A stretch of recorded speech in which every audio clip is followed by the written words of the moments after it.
জামাত শিবির একটা গালি, রাজাকার গালি, আলবদর গালি, বাকশাল একটা গালি, হাওয়া ভবন একটা গালি, খাম্বা একটা গালি। হাওয়া ভবন না, আওয়ামী লীগ কি আওয়ামী লীগ একটা গালিতে এখন পরিণত হয়ে গেছে। আওয়ামী লীগ তো এখন বলে না ওই কি যেন বলে ওটাকে জয় বাংলা, ধরেন জয় বাংলা একটা গালি হয়ে গেছে এখন এই পর্যন্ত। এরকম মানে খাম্বার ব্যবসাটা কিন্তু আওয়ামী লীগ করছে, আওয়ামী লীগ মানে বদনাম হয়েছে তার মানে হোয়াট এভার মেবি। এখন এই যে জায়গাগুলো যে পলিটিক্যালি এইগুলো গালিতে পরিণত হয়ে গেছে, এখন ওইগুলোর পক্ষে বলার মতো আপনি যত কিছুই বলেন না কেন ওইগুলোর পক্ষে বলার মতো বাংলাদেশের মানুষ গ্রহণ করবে না। সেটা বাকশালের পক্ষে বলতে যান, হাওয়া ভবনের পক্ষে বলতে যান, কিংবা আপনি যদি জামাত শিবিরের পক্ষে বলতে যান, রাজাকার আলবদরের পক্ষে বলতে যান, ইট ইজ অলরেডি পচে গেছে। তো যার জন্য এখন আমাদের যে এই যে ছাত্ররা যে নতুন বন্দোবস্তর কথা বলছে, now we should talk about the new policy, যে রাজনীতি যেভাবে হচ্ছে। তো সেখানে আলটিমেটলি নবীন এবং প্রবীণের একটা যে দ্বন্দ্ব, এটা প্রকট আকার ধারণ করেছে বাংলাদেশে এই মুহূর্তে। যেমন জামাত শিবির বা বিএনপি বা আওয়ামী লীগ তো নেই, বা জাতীয় পার্টি আওয়ামী লীগ তাদের গ্রুপটা নেই। এখন ফ্রন্টিয়ার লাইনে মূলত তিনটি গ্রুপ রাজনৈতিক শক্তি। এক নম্বরে যদি ভোট দেওয়া হয় 95% আপনার মেজরিটি সিট এটা বিএনপি পেয়ে যাবে, বাকিটা জামাত পাবে, এনসিপি কোনো একটা সিট পাবে। এখন পর্যন্ত আমার কাছে ব্যক্তিগতভাবে মনে হচ্ছে না, কিন্তু তারা অ্যাজ ইট ইজ যেহেতু রাষ্ট্র পরিচালনা করছে, তাদের হয়তো ধারণা, এটা সবারই হয়, যারা ক্ষমতার চেয়ারে বসে থাকে, হুইল যাদের হাতে থাকে, তারা মনে হয়, তাদের কাছে মনে হয় যে তারা 100% লোক তাদের সাপোর্ট করে। তো এখন ওই যে তারা 1% সিট পাবে না বা ভোট কত পাবে আমরা এখনও জানি না, কিন্তু তাদের বিশ্বাস হলো যে বিপ্লব তারা করেছে, বিএনপি যেটা গত 17 বছরে পারেনি, 2006 থেকে যেটা পারেনি, তারা সেটা পেরেছে।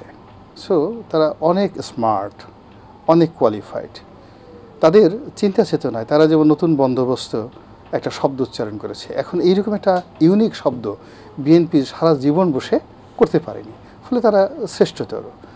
তারা মনে করছে যে Napoleon Bonaparte at the age of 21 সে যদি ফ্রান্সের সম্রাট হতে পারে, ফ্রেঞ্চ রেভলিউশনের নায়ক হতে পারে, 15 লক্ষ সোলজার তার কমান্ডার ইন চিফ হতে পারে, তাহলে আমাদের নাহিদ, সার্জিস তারা কেন পারবেন না? তারা তো নেপোলিয়নের চাইতে এই যুগে আরও বেশি আধুনিক। ওই যুগে তো ফেসবুক ছিল না, টুইটার ছিল না, তারা মুহূর্তের মধ্যে গুগল সার্চ করে পৃথিবীর সবচেয়ে মারিয়ানা ট্রেঞ্জে, এই মুহূর্তে পৃথিবীর সবচেয়ে গভীরতম গিরিখাত, যেখানে আটলান্টিক মহাসাগরের নিচে 2টা হিমালয় পর্বত ঢুকিয়ে দেওয়া যায়, তো ওই গিরিখাতের নিচে কোন মাছটি এই মুহূর্তে কী খাচ্ছে ওটা তারা বের করে দিতে পারে। এটা তো নেপোলিয়ন সাহেব পারতেন না।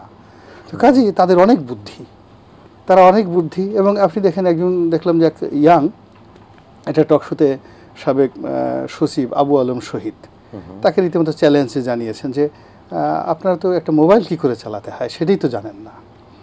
তো কাজে এখানে মানে ডিফারেন্সটা হলো যে যারা গতানুগতিক ট্র্যাডিশনাল রাজনীতি করছেন, ব্যালট, নির্বাচন, ইলেকশন, সেই ইলেকশনে তাদের একটা হিসাব, সেই হিসাবে ধরেন তারা ধরে রাখছে আমরা 95% ভোটে আমরা জয়লাভ করব, এই 5% জামাত আসবে, এরকম একটা তারা চিন্তা ভাবনা করে চলছে। আবার অন্যদিকে জামাত শুধু তারা তাই ভাবছে নাকি? তাই ভাবছে। আর অন্যদিকে যারা এনসিপি যারা চালাচ্ছেন, তাদের ঘটনা হলো যে এখনও রাজনীতির অনেক খেলাধুলা বাকি। এর কারণ হলো আমাদের যিনি কমান্ডার ইন চিফ অর্থাৎ ডক্টর মোহাম্মদ ইউনূস, তিনি আন্তর্জাতিক মানের খেলোয়াড়, তার মাথায় আল্লাহ এত বুদ্ধি দিয়েছে, গিজগিজ করে বুদ্ধি, এরকম একটা চাল দেবে, এরকম একটা বুদ্ধি কাজ করে ফেলবে যে বিএনপি 2 চোখে ধোঁয়া দেখবে, শুধু কুয়াশা ধোঁয়াশা, এমন একটা অবস্থার সৃষ্টি হবে যে বিএনপি ইয়া নফসি করতে করতে তার যান চলে যাবে। কোন ফাঁক দিয়ে আমরা গ্রামীণ মানে ইউনিভার্সিটি নিয়ে গেছি, বিএনপি টেরই পাইনি। বিএনপি এখনও আজ পর্যন্ত একটা ইউনিভার্সিটি নিতে পারেনি, তো আমরা সেটাকে নিয়ে গেছি। বিএনপির একটা কোনো লোক আজ পর্যন্ত একটা মানে যাকে বলে তাদের একটা লোনের রিশিডিউল করতে পেরেছে গত কয়েক মাসে, এরকম আমরা তো শুনি নাই। এই ওদের বিরুদ্ধে অভিযোগ ওই টেম্পো স্ট্যান্ডের চাঁদাবাজি, ময়লার ভাগাড়ের চাঁদাবাজি, এগুলো নিয়ে হচ্ছে। আর তারা সব সাবমেরিন কেবল নিয়ে, স্টারলিংক নিয়ে, সেই জো বাইডেন, বারাক ওবামা, তারপর শেষে এখন যিনি ডোনাল্ড ট্রাম্প রয়েছেন, তাদের উপদেষ্টাদেরকে নিয়ে যিনি খেলেন। তো এই তো বড় বিশ্ব চ্যাম্পিয়ন যাদের নেতা, তারা কোনো অবস্থাতেই গতানুগতিক রাজনীতি যারা করে তাদেরকে তারা প্রতিদ্বন্দ্বী মনে করছে না। এখন এই দুইটা মেরুতে দাঁড়িয়ে, একজন ধরেন পদ্মার এপারে আর একজন পদ্মার ওপারে দাঁড়িয়ে, দুই পক্ষই বলতেছে আয় দেখাই দেবো, আমার গায়ে শক্তি বেশি, কি হবে না হবে, কারণ মধ্যে তো বিশাল একটা পদ্মা স্রোত। এখন সেই স্রোতটা অতিক্রম করে একটা কাঙ্ক্ষিত মাকামে দুটো পক্ষ যে একত্র হবে, সেটা হলো একটা ইলেকশন।